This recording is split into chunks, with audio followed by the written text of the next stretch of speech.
Hello students.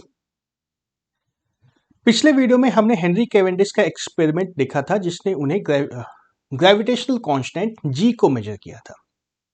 क्या आई थी value सबको पता है, 6.67 इंटू 10 टू द पावर -11 और इसका यूनिट है न्यूटन मीटर स्क्वायर पर केजी स्क्वायर। सबको याद है, ये 9th स्टैंडर्ड से ही याद है। लेकिन देखो कितना सिंपल सेटअप था। एक वायर से इस रॉड को लटका दिया गया है। रॉड के दोनों एंड्स पे दो वेट्स हैं, ए और बी, और दो spherical sphere, big spheres of lead S1 और S2 को ऐसे ऑपोजिट डायरेक्शंस में इसके नजदीक लाए थे। तो S1 के कारण A पे जो फोर्स लगता है वो इस डायरेक्शन में है, S2 के कारण जो B पे फोर्स लगता है वह इस डायरेक्शन में है ना। यह दोनों मिलकर के एक कपल बनाता है। तो टॉर्क कितना बनेगा, जी एम स्क्वायर। दोनों का मास यदि बराबर है, एक का मास बराबर कैसे लेंगे,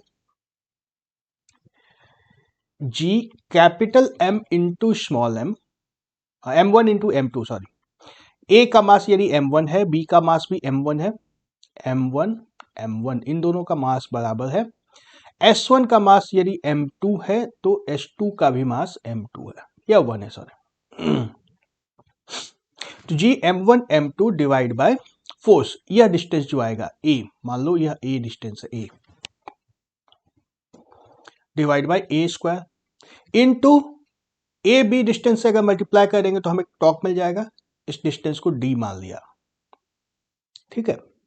यह किसके बराबर होगा, के टाइम्स कांस्टेंट इनटू थीटा, जिस थीटा एंगल से ये ए और बी मूव करेंगे। थीटा बहुत स्मॉल होगा और थीटा को हमने मेजर कर लिया, और ये के जो है ये कांस्टेंट होगा इस स्ट्रिंग के लिए, वायर के लिए। के भी मेजरेबल क्वांटिटी है, थीटा भी मेजरेबल क्वांटिटी है, ए भी मेजर कर लिया, M1 M2 भी मेजर कर दिया, डी भी मेजर कर दिया, तो यहां से हमें जी मिल जाता है। क्या आता है, यह के टाइम्स थीटा इंटू ए square divide bye M1 M2 into T. ठीक है। तब देखो ये सिंपल सा एक्सपेरिमेंट करके ना इसने बहुत बड़ा काम कर दिया था, बहुत बड़ा काम किया था इसने। इस एक्सपेरिमेंट का कोई और यूज हो सकता है क्या? देखो मैं बताता हूं इसका यूज क्या हो सकता है। Acceleration due to gravity g is equal to 9.8 metre per second square, सबको पता है ना, सबको पता है। तो एक ऑब्जेक्ट के ऊपर फोर्स क्या लगता है, mg, because of gravity of अर्थ क्या होता है, निकाल सकते हैं। m भी पता है, g भी पता है। यह gravitational force of the object या वेट ऑफ द ऑब्जेक्ट होता है, सबको पता है, कोई नई बात नहीं है इसमें। सिंपल सिंपल चीजें कर रहे हैं हम लोग, कुछ स्पेशल नहीं होना है। तो अब देखो ये weight is equal to m into g जो होता है, ये m और g हमें दोनों पता है, और ग्रेविटेशनल फोर्स ऑफ अर्थ जो निकलेगा F इज इक्वल टू क्या होगा, g mass of the earth into mass of the object into radius of the अर्थ का स्क्वायर। अर्थ के सरफेस पे यदि कोई ऑब्जेक्ट है तो उस पर ये ग्रेविटेशनल फोर्स लगेगा, और this gravitational force is equal to m into g, है ना। ये जो फोर्स यहाँ पे वेट ऑफ द ऑब्जेक्ट निकाला है, वेट ऑफ द ऑब्जेक्ट जो निकला है, ये यही ग्रेविटेशनल फोर्स ही तो है, तो ये दोनों बराबर है। तो इन दोनों में देखो, अब राइट साइड में भी हमें सब कुछ पता है, राइट साइड में सब कुछ पता है, लेफ्ट साइड में क्या क्या पता है हमें, चलो मैं रेड से टिक करता हूं। मास ऑफ द ऑब्जेक्ट पता है, यस पता है। ग्रेविटेशनल कांस्टेंट पता है, पता है। रेडियस ऑफ अर्थ और मास ऑफ अर्थ दोनों में क्या पता है, हेनरी कैवेंडिश के टाइम पे रेडियस ऑफ अर्थ पता था, मास ऑफ अर्थ नहीं पता था, यह नहीं पता था। इसको कट करता हूं, मास ऑफ अर्थ 1 नहीं पता था, और राइट साइड में जी पता था, बहुत सिंपल है, मास ऑफ ऑब्जेक्ट पता था। और वैसे भी इस इक्वेशन की यदि बात करें हम लोग तो मास ऑफ द ऑब्जेक्ट तो कैंसिल हो जाएगा, यह और यह कैंसिल हो जाएगा। तो क्या बचता है हमारे पास, G M E divide by R E square is equal to G. ये फॉर्मूला हम लोग पहले देख भी चुके हैं। यहां से मास ऑफ द अर्थ निकल गया, M E is equal to G times R E square divide by gravitational constant. तो देख लो ये सारा काम हेनरी कैवेंडिश ने कर दिया था। क्या किया था उसने, ही वेट द अर्थ,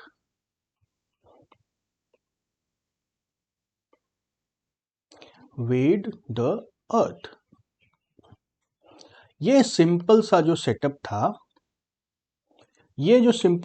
था, इससे पूरे के पूरे अर्थ का वेट मेजर कर दिया। यह थी फिजिक्स। समझ में आ रहा है ग्रेविटेशनल कांस्टेंट कहाँ पे लगा, क्यों लगा, और उससे क्या फायदा हुआ ग्रेविटेशनल कांस्टेंट को मेजर करने से।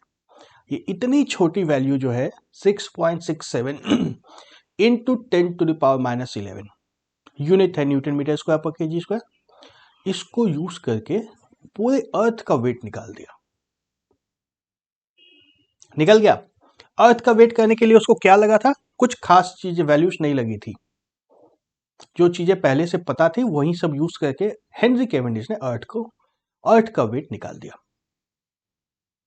ओके चलो, ग्रेविटेशनल फोर्स के बारे में अब हमें पता चल गया है, ग्रेविटेशनल कांस्टेंट के बारे में हमें पता चल गया है।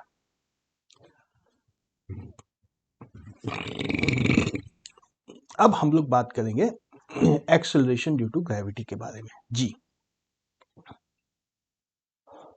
ठीक है, जी के बारे में बात करेंगे हम लोग।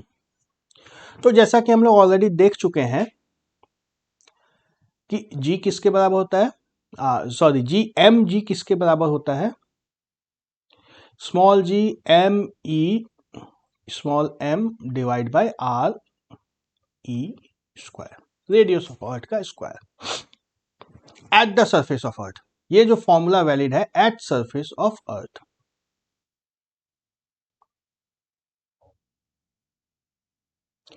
और ये अर्थ का रेडियस जो इतना बड़ा है 6400 किलोमीटर्स, 6400 किलोमीटर्स जो अर्थ का रेडियस है अप्रोक्सीमेटली, बहुत बड़ी क्वांटिटी है ये। और हमने क्या एज्यूम कर लिया है कि पूरा का पूरा मास ये इसके सेंटर पे लोकेटेड है। ऐसा मानना क्या सही है? ये छोटा मोटा मास नहीं है, 6400 किलोमीटर्स का रेडियस है। किलोमीटर, मीटर की भी बात नहीं कर रहे हम लोग, किलोमीटर की बात कर रहे हैं। ये इतना लंबा चौड़ा जो अर्थ का रेडियस है, तो इस पूरे के पूरे मास को क्या सेंटर पे लोकेटेड मानना सही है? हाँ, हम लोग देख चुके हैं। क्या देख चुके हैं कि अर्थ को अलग अलग सेल्स में अगर डिस्ट्रीब्यूट कर दिया जाए, डिवाइड कर दिया जाए, तो हर एक सेल के कारण जो ग्रेविटेशनल फोर्स होगी, it will be as if the entire mass is located at the centre.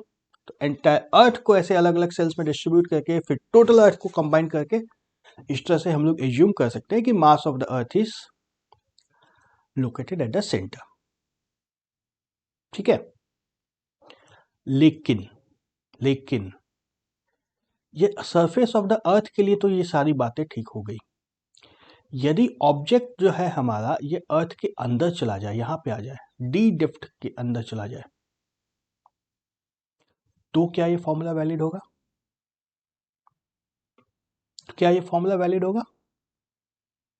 क्या लग रहा है? होना चाहिए। और यदि यही ऑब्जेक्ट जो अंदर जिसको डाले हम लोग, इसको अर्थ के ऊपर कहीं भेज दें, अर्थ के ऊपर मान लो यहां पर भेज दिया जाए, जहां पे ये डिस्टेंस अर्थ से सेंटर का डिस्टेंस जो है ये मान लो 2 टाइम्स रेडियस ऑफ अर्थ हो गया, डबल हो गया, तो क्या ये फॉर्मूला वैलिड है? इसके ऊपर हम लोग बात करेंगे। Acceleration due to gravity below and above the surface of the earth. Above the surface of the earth यदि हाइट h पे है यह ऑब्जेक्ट, तब तो हम लोग पूरे अर्थ के मास को जो हेनरी कैवेंडिश ने मेजर किया उसके मास को यहाँ पे कॉन्सेंट्रेटेड मान लेंगे, इसको मास ऑफ द अर्थ है ना, मास ऑफ द अर्थ यहाँ पे है। फोर्स ऑफ ग्रेविटी कितना हो जाएगा?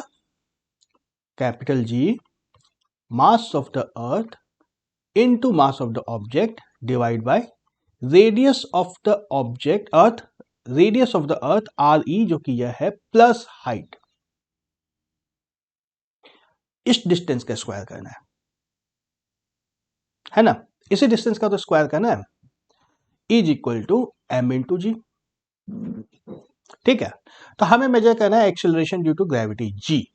तो इस m को कैंसिल कर देते हैं, g हमारे पास क्या आ गया, capital G mass of the earth divide by radius of the earth plus h इस पूरे का square. Very simple. And when h is equal to 0 at the surface of the earth, तो जी क्या हो जाएगा? Capital G mass of the earth divide by radius of the earth plus ये h 0 हो गया, एच इक्वल टू 0 कर दे तो ये 0 हो गया, तो यहाँ पे हमारा सीधा सीधा रेडियस ऑफ द अर्थ का स्क्वायर आ गया।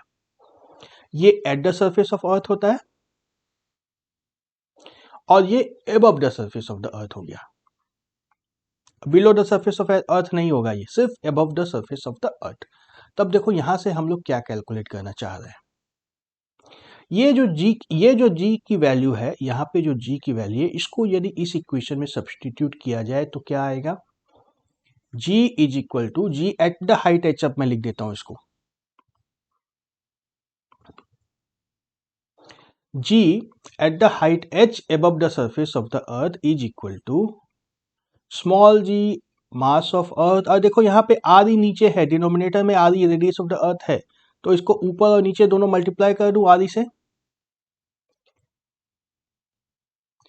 डिवाइड बाय ये हमारे पास जो डिनोमिनेटर में है यह रह जाएगा radius of the earth plus H पूरे का स्क्वायर। ठीक है, और ये क्वांटिटी जो है हमारे पास दिस इज इक्वल टू जी, है ना? तो इसको मैं पूरे को हटा के जी लिख देता हूं। क्या आ गया हमारे पास? G times radius of earth divide by radius of earth plus height पूरे का स्क्वायर। ठीक है, रेडियस ऑफ अर्थ से अगर डिवाइड कर दिया जाए इसको तो क्या आ जाएगा?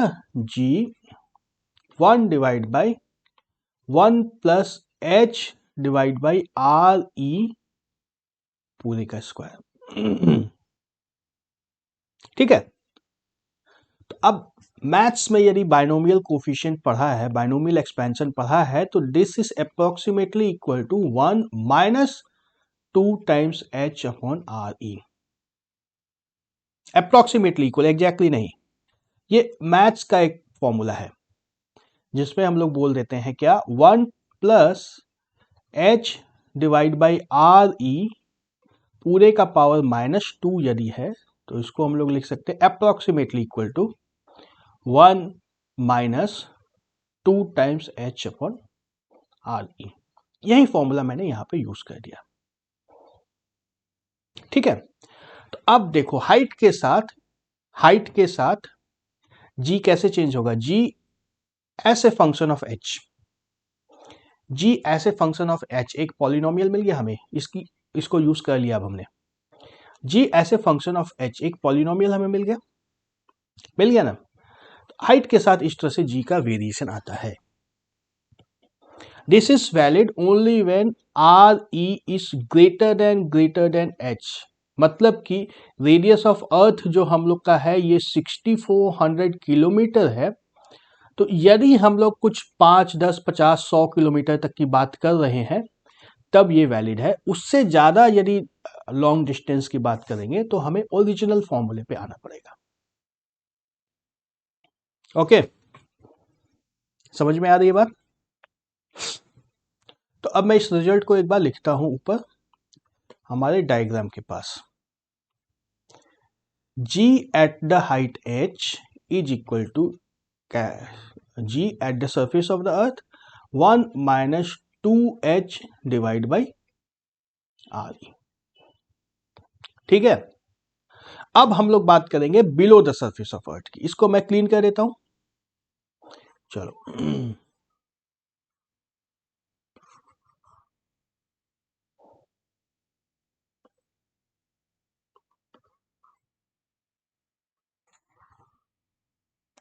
In fact below the surface of अर्थ के लिए चलो इस डायग्राम को हम लोग यूज करते हैं, ये ज्यादा बेहतर डायग्राम है।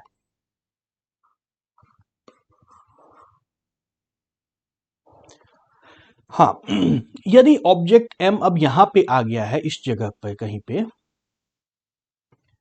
तो हम लोग इसमें बात कर चुके हैं कि इसके बाहर का जो मास है, ये जो सेल है, यह सेल सिर्फ इसके अंदर जो मास है उसके कारण ग्रेविटेशनल फोर्स इस मास पे लगेगा, इसके बाहर जो मास बच गया यह सारा मास, इसके कारण ग्रेविटेशनल फोर्स मास m पे नहीं लगेगी। ये चीज हम लोग क्लियर कर चुके हैं।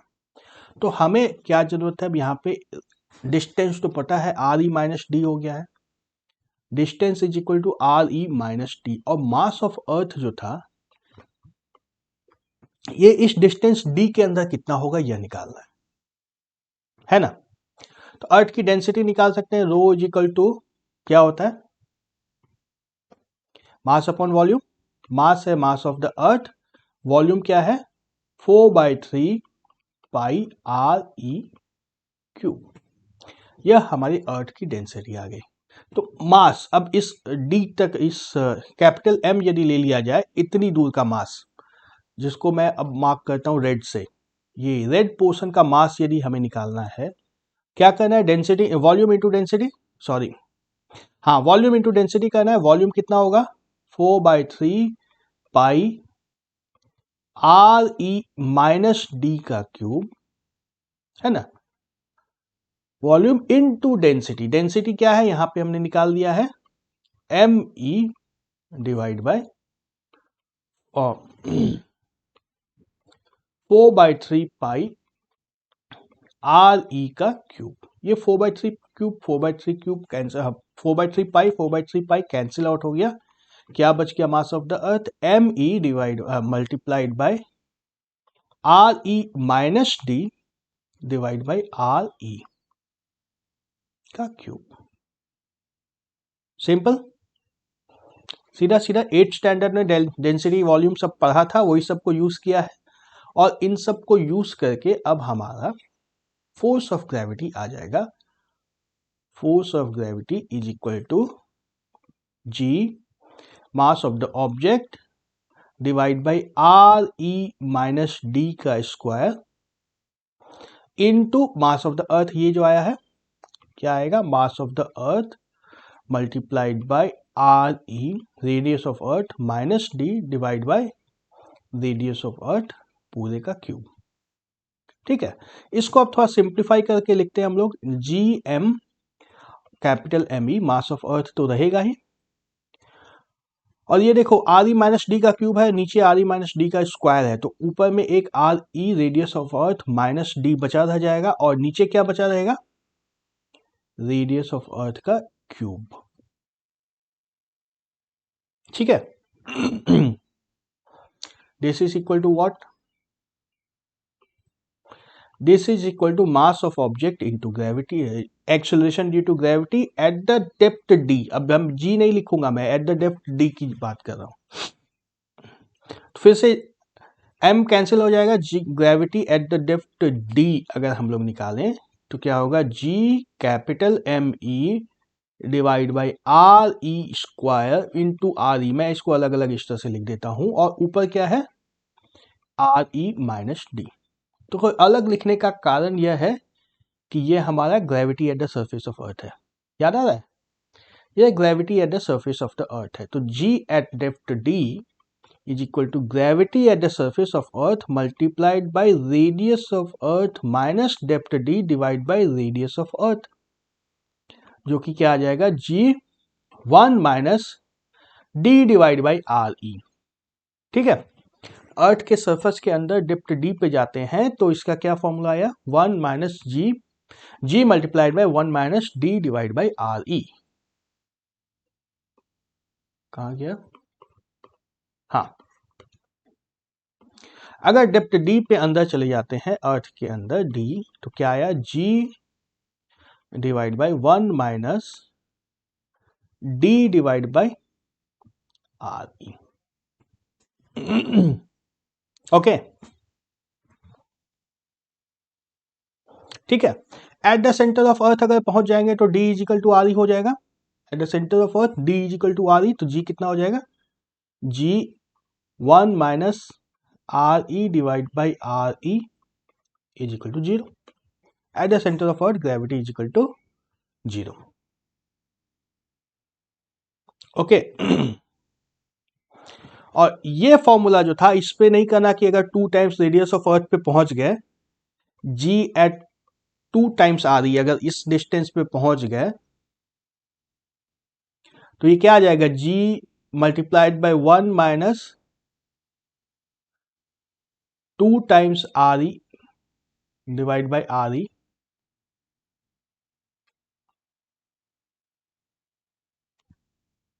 सॉरी आर ई बाय 2 होना चाहिए था ना,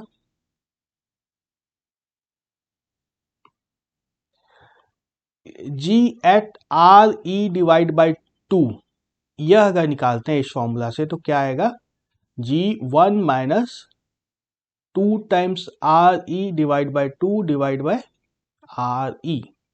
देखो ये 2 इससे कैंसिल हो जाएगा, ये आर ई इससे कैंसिल आउट हो जाएगा, G into zero is equal to zero आ जाएगा। ऐसा नहीं करना है, वाई, ये गलत आता है, क्यों, because this is valid only when h is smaller than, very smaller than R E. जो बाइनोमियल एक्सपेंशन हमने यूज किया है इसमें, ये तभी वैलिड है when h is very smaller than R E. जब एच आर ई के कंपैरिजन में भी आने लग जाएगा ना, तो भी इसको हम लोग यूज नहीं कर सकते। लेकिन यहाँ पे हमने कोई अप्रोक्सीमेशन नहीं किया है, देखो हमने जो कैलकुलेट किया है कोई अप्रोक्सीमेशन यहाँ पे नहीं लगा है, तो ये एग्जैक्ट वैल्यू है, this is the exact value. Okay, बात समझ में आ रही है। Gravity of earth, acceleration due to gravity of earth किस तरह से चेंज करता है, कैसे इसमें वेरिएशन आता है, ये सारे फॉर्मूलास याद रखने की जरूरत नहीं है। एग्जाम में यदि आएगा तो मोस्टली इसके डेरिवेशन पार्ट की बात करते हैं हम लोग, इसको रटने की जरूरत नहीं है। फिर आता है ग्रेविटेशनल पोटेंशियल एनर्जी। क्या अभी कर सकते हैं इसको डील हम लोग, या नेक्स्ट वीडियो के लिए इसको छोड़ दूं? चलो थोड़ा सा इंट्रोडक्शन में दे देता हूं ग्रेविटेशनल पोटेंशियल एनर्जी का। पोटेंशियल एनर्जी किसको बोलते हैं?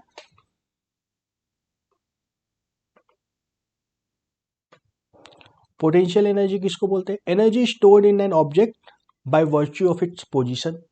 वो कहां पे है, इसके कारण उसके अंदर यदि कोई एनर्जी है तो उसको पोटेंशियल एनर्जी बोलते हैं। जैसे हम लोग वही बात करते हैं ना, मास, कोई object of mass m is at a height g h, तो इसके अंदर पोटेंशियल एनर्जी होती है mgh। ये स्टैंडर्ड बातें करते हैं हम लोग, सेम चीज है, यहाँ पे कोई नया कॉन्सेप्ट नहीं है।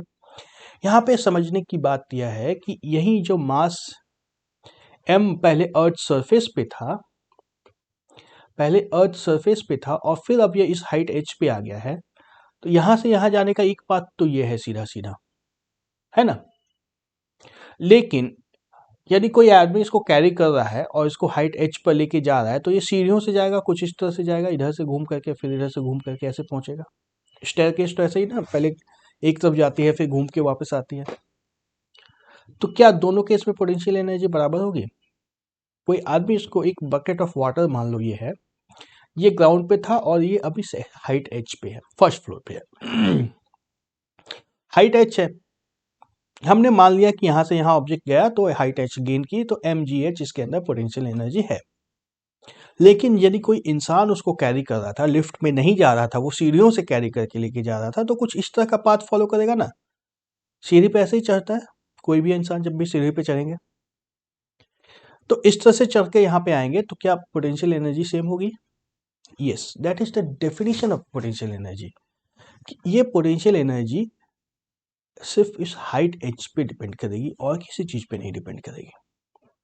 अब बोलोगे सर कि इधर से आया तो इतना लंबा पाथ ट्रेवल किया ना, तो एनर्जी सेम कैसे होगी? तो potential energy is equal to work done on the object. Work done जो कि होता है फोर्स इंटू डिस्प्लेसमेंट या dot product F into D cos theta. ये सब कुछ जब इस पाथ पे लगाओगे ना तो इसके बराबर ही आता है। हाँ, ये सब कुछ इस पाथ के ऊपर जब लग जाएगा तो ये इसके बराबर आता है। तो potential energy depends only on the position of the object, कहाँ पे है सिर्फ और सिर्फ उसके ऊपर डिपेंड करेगा। यदि कोई इंसान और ज्यादा घूम करके यूं यूं यूं यूं कहीं से घूम करके और 10 तल्ले पे चढ़ने के बाद फिर वापस यहाँ पे आएगा, तो भी पोटेंशियल एनर्जी इतनी ही होगी। पोटेंशियल एनर्जी उतनी ही होगी, उसके पोजीशन के कारण उसमें जो एनर्जी है उसको पोटेंशियल एनर्जी बोलते हैं। इसको केमिकल एनर्जी या हीट एनर्जी या दूसरे एनर्जी से कंफ्यूज नहीं करना है। जैसे एक बम है, अगर दिवाली में बहुत पटाखे जलाते हैं, बम है, तो बम के अंदर भी एनर्जी है ना। ये मान लो एक छोटा सा बम है, ये इसका निकला हुआ है आग लगाने के लिए, तो इसके अंदर जो एनर्जी है ना वो इतनी ही रहेगी, चाहे वो यहाँ पे ग्राउंड पे रखा हो, चाहे वो ग्राउंड पे रखा हो या फर्स्ट फ्लोर पे रखा हो या सेकंड फ्लोर पे रखा हो या किसी भी फ्लोर पे रखा हो, सेम एनर्जी है। ये इसके अंदर की एनर्जी है, ये केमिकल एनर्जी है, इसकी पोटेंशियल नहीं है। काइनेटिक एनर्जी किसके कारण होता है? वेलोसिटी के कारण। पता है हमें kinetic energy is equal to half mv², है ना, यह वेलोसिटी के कारण है। हीट एनर्जी के बारे में हम लोग आगे चैप्टर्स में पढ़ेंगे, बिकॉज ऑफ द टेम्परेचर जो एनर्जी होती है। तो ये पोटेंशियल एनर्जी जो है ना, it is only because of the position of the object, और कुछ नहीं। वो ऑब्जेक्ट अभी कहाँ पे है। अब यह कोई जरूरी नहीं है कि सिर्फ ग्रेविटेशनल पोटेंशियल एनर्जी होती है, और भी दूसरे तरह की पोटेंशियल एनर्जी हो सकती है। अभी हम लोग बात कर रहे हैं ग्रेविटेशनल पोटेंशियल एनर्जी की,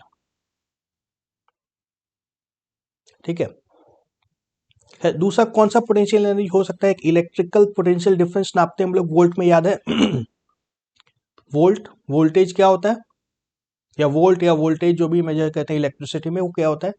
पोटेंशियल डिफरेंस। वहां पे भी एक पोटेंशियल एनर्जी आती है, हम लोग उसकी बात नहीं कर रहे हैं। मैं सिर्फ इंट्रोडक्शन के लिए बता दिया कि पोटेंशियल एनर्जी जो है सिर्फ ग्रेविटी के कारण नहीं होती है, और कुछ दूसरे कारण से भी हो सकती है।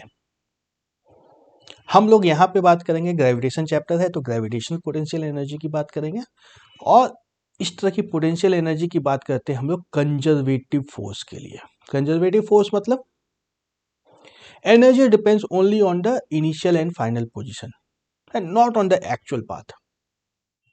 इस तरह का कोई फोर्स यदि है ना, तो उसमें हम लोग उस फोर्स को हम लोग कंजर्वेटिव फोर्स कहते हैं। ओके, चलो इस वीडियो को मैं यहीं पे स्टॉप करता हूँ। अगले वीडियो में और डिटेल देखेंगे पोटेंशियल एनर्जी के बारे में। Okay, bye bye.